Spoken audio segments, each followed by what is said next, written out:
नमस्कार साथियों, मैं बालमुकुंद धुरिया। 4 तारीख को लोकसभा के आम चुनाव का रिजल्ट आया। बात मैं पहले ही करना चाहता था, लेकिन आज 2-3 दिन देर हो गई। तो 4 तारीख को मैं भी काउंटिंग में था अंबेडकर नगर में। महागठबंधन के प्रत्याशी सपा उम्मीदवार माननीय लालजी वर्मा जी के पक्ष में हम लोग गिनती करवा रहे थे। वहां भारतीय जनता पार्टी के कैंडिडेट थे रितेश पांडे, जो वर्तमान में बसपा के सांसद थे, लेकिन कुछ दिन पहले भाजपा में आए। पूरी ताकत लगाई भाजपा ने। अंबेडकर नगर अयोध्या से करीब 40-45 किलोमीटर, 50 किलोमीटर दूर है। तो 1.5 लाख के आसपास वोटों से, 1,35,40 हजार वोटों से करीब करीब हारी बीजेपी। अयोध्या से कुछ दूर है, कहने का मतलब है हारी अयोध्या भी है। तो मैं बताना यह चाह रहा था कि जिस दिन काउंटिंग थी उसके एक दिन पहले हम लोग शहर में आ गए थे अंबेडकर नगर में। तो सुबह सुबह करीब 8:30 बजे घर पे पुलिस पहुंची। एसओ एहरोली हमारा पड़ता है। एसओ एहरोली हमारे घर किसी को भेजे, कहे कि बात करना है। घर से पता चला कि हम घर पे हैं नहीं, तो कहे आएंगे तो मेरी बात करा दीजिएगा। पुलिस की कोशिश थी हाउस अरेस्ट करने की। एसओ एहरोली से मेरी मुलाकात काउंटिंग टेबल के आसपास हुई। तो उन्होंने कहा आज रात को घर मत जाइएगा, मैं कुछ समझ के आपसे कह रहा हूं, नहीं तो हो सकता है कि कुछ दिक्कत हो जाए आपको। अरे हमने कहा होगी क्या दिक्कत? कहे बस मैंने इतना बता दिया, आप जानते रहिए। खैर बहुत अच्छी तरह से हम लोग जीते और जीत के मैं घर भी गया, लेकिन पुलिस के तरफ से, प्रशासन की तरफ से कोई इनिशिएटिव नहीं थी। मनसा था डराने का, मनसा था दहशत में लेने का। यही लोकतंत्र की हत्या है। जनता ने जिसको चुना उसको फ्रंट पे ना आने दो। जो लोग आपके विपक्षियों के साथ लगे हैं उनको टेरर में लो, उनको डराओ धमकाओ, पुलिस का, प्रशासन का भय दिखाओ, और इसी लोकतंत्र के खिलाफ पूरा चुनाव हुआ। ऐतिहासिक रहा। अखिलेश जी ने कई मिथक तोड़ दिए। जो कहा जा रहा था कि अखिलेश जी लगातार चुनाव हार रहे हैं, विरासत पाए हैं, चीजें नहीं चल पा रही हैं, इस बार ऐतिहासिक जीत हासिल करके अखिलेश जी ने बता दिया कि समय जमाना बदल रहा है और जो जनता की बात करेगा वो जो जनता के साथ चलेगा, जनता उसी के साथ खड़ी रहेगी। बहुत कुछ खोया भाजपा ने इस चुनाव में। मोदी जी का दम्भ खोया, मोदी जी का 56 इंच का सीने का नाप गड़बड़ा गया। भाजपा जिस तरह से देश के लोगों को मूर्ख समझ रही थी, जनता ने बता दिया कि हमको मूर्ख समझने वाले लोग ही वास्तव में मूर्ख हैं। अमित शाह अंबेडकर नगर में आए। मैं अंबेडकर नगर की बात इसलिए कर रहा हूं कि प्रत्यक्ष देखी हुई बात है। अंबेडकर नगर में आए तो 20-25 मिनट हिंदू, मुसलमान और पाकिस्तान और ये सब करते रहे। उसके बाद बताए कि मैं बनिया हूं और इतने जो लोग जुटे हो इससे जो होगा नहीं, और सबको व्हाट्सएप करो, फोन करो। इन्होंने नहीं बताया कि देश भर में हमने कितना विकास किया, कितना देश को आगे ले गए, और किस तरह से डेमोक्रेसी आ गई है जम्मू कश्मीर में, या एसेक्ट्रा एसेक्ट्रा। ये पूरे भाषण में अपने हिंदू, मुसलमान और मजहबी नफरत फैलाने का प्रयास करते रहे और जातिवादी खेल खेलने का काम किए, और सुहलदेव जी का नाम लेके राजभर समाज को गोलबंद करने का, और गुहा महाराज का नाम लेके, निषाद राज का नाम लेके निषाद समुदाय को गोलबंद करने का काम कर रहे थे। हुआ कुछ नहीं। बुरी तरह हारी भाजपा। फैजाबाद भी, अयोध्या भी, सुल्तानपुर भी, बस्ती भी, और अवध के तमाम, पूर्वांचल के तमाम जिलों में भाजपा हारी। तो इसका जो प्रभाव पड़ रहा है वो आप देख रहे हैं, 2-3 दिन में साफ हो गया। जो पूरी पार्टी, पूरी सरकार मोदी के इर्द गिर्द घूम रही थी, अब मोदी नाम के ट्यूब की हवा निकल गई है। अब खिसियानी बिल्ली की तरह मोदी जी खुद चंद्रबाबू नायडू और नीतीश कुमार जी के पीछे पीछे घूम रहे हैं कि किसी तरह पाले में रहो, सरकार हमारी बन जाए।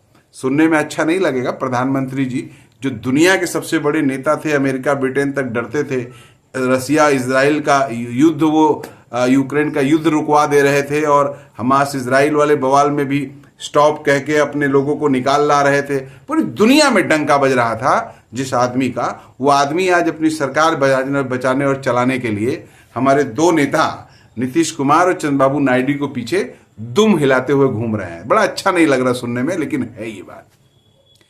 दम निकल गया मोदी जी के चाणक्य, मोदी जी के चाणक्य अमित शाह, अब वो सब चीजें रह नहीं जा रही है। अब चंद्रबाबू नायडू से लेके एनडीए के लोग कह रहे भाई अमित शाह को गृह मंत्री पद से हटाओ यार। इस पे भी विचार हो रहा है।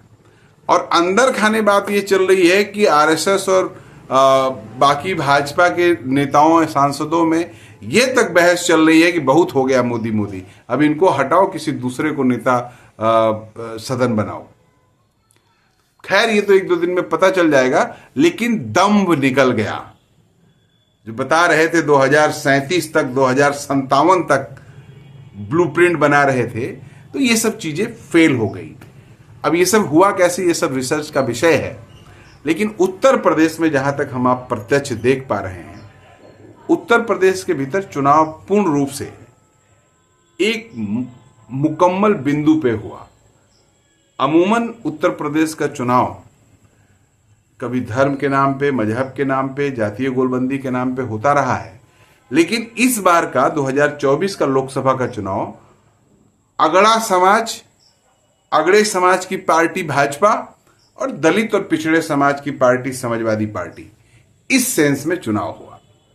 और इसमें मजेदार बात हो गई कि भाजपा का जो दम्भ था कि अगर हम 400 पार कर गए तो संविधान को ठीक कर देंगे, जो SC/ST एक्ट लगवाते हो इसमें भी तुम लोग को ठीक करेंगे, ये जो जगह जगह रिजर्वेशन से नौकरी वोकरी पा गए हो, हमारे बराबर बैठने लगे हो, ये सब अकड़ उतार देंगे और संविधान को बदल के अपने मुताबिक संविधान बनाएंगे। जैसे 10% आरक्षण 10 मिनट में ले लिए, उसी तरह से तुम लोग को वहीं पहुंचा देंगे जहां से आए हो।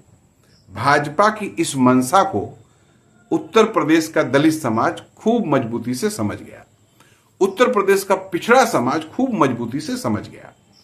और ये लग गया कि राज रियासत तो एक तरफ, तुम्हारा हमला तो हमारी अस्मिता, हमारी जान पे आ गया है। हम खाते पीते घूम रहे हैं, तुमको अच्छा नहीं लग रहा है, तुम चाहते हो कि हम तुम्हारी चाकरी गुलामी करें, फिर से तुम हमको प्रजापौनी बना दो, फिर से तुम हमको अछूत बना दो समाज में। ये जो भाजपा का रूप निखर के आया, इसके खिलाफ खड़ा हो गया पूरा समाज। दलित समाज, जिसको लोग मानते थे कि बहुजन समाज पार्टी का पेट है, हो चाहे जो, वोट बसपा को ही जाएगा, इस भ्रम को तोड़ दिया दलित समाज ने। पिछड़ों का, अति पिछड़ों का वोट भाजपा में चला जाता है, कारण क्या है किसी को मालूम नहीं था। इस मिथक को तोड़ दिया अति पिछड़े समाज ने, और सर्व समाज ने लोकतंत्र, संविधान, सामाजिक न्याय और बराबरी के अधिकार के लिए समाजवादी पार्टी को पोल किया।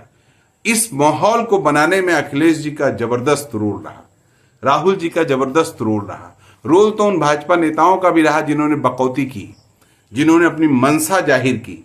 जो लोग, जब इनके अच्छे दिन थे तो महात्मा गांधी के पुतले पे गोली चलाते थे, लोग उस समय समझ नहीं पाए। जब नोटबंदी हुई, लोग समझ नहीं पाए। जब CA NRC की बात हुई, लोग समझ नहीं पाए। लोगों को लगा कि चलो भाई देश हित में ही कुछ कर रहे होंगे। लेकिन इस बार जब मामला आया, हालांकि ये सब चीजें भी जनता के खिलाफ ही थी, लेकिन इस बार जब मामला आया तो लोगों को लगा कि ना, ये देश हित में नहीं है, ये तो हमारे देश को फिर से वो पाषाण काल में ले जाएंगे। जिसके पास ताकत हो वही राज करेगा, जिसके पास ताकत हो वो समाज का मुखिया बनेगा, बाकी जो कमजोर लोग हैं उनको मिनिमम अधिकार भी नहीं दिया जाएगा। तो ये जो चीजें जनता ने समझा सही, उसी का परिणाम है कि आज जब पार्लियामेंट की सरकार बनाने की दिशा में मोदी सरकार आगे बढ़ रहे हैं, NDA की सरकार, गठबंधन की सरकार, तो संविधान को आगे आगे लेके चल रहे हैं। अब कह रहे हैं देश संविधान से ही चलेगा। इस गफलत में नहीं पड़ना है, इसको समझना है, देखना है। जनता की जो सोच और समझदारी है, जनता का जो क्रांतिकारीपन है, उसको बहुत बहुत सलाम। आपने सही समय पे सही निर्णय लिया, आपने सही समय पे सही एनालिसिस किया। इस बार अगर चूक जाते तो अनर्थ हो जाता, अनर्थ हो जाता कि जितना संघर्ष करके आप यहां तक पहुंचे हैं, आपको फिर वहीं पहुंचा देती भारतीय जनता पार्टी। लेकिन इस सब के बावजूद बहुत बहुत बधाई अखिलेश जी को, बहुत बहुत बधाई राहुल जी को, बहुत बहुत बधाई इंडिया गठबंधन को, और बहुत बहुत बधाई उत्तर प्रदेश और देश भर के लोकतंत्र पसंद आवाम को कि आपने सही समय पे सही चीजें पहचाना और देश में एक नई पॉलिटिकल स्ट्रेटजी बनाई। आपने देश के भीतर एक नया राजनीतिक युग शुरू किया है और ये दौर निस्संदेह आपके पक्ष में जाएगा। बहुत बहुत सलाम, बहुत बहुत शुक्रिया।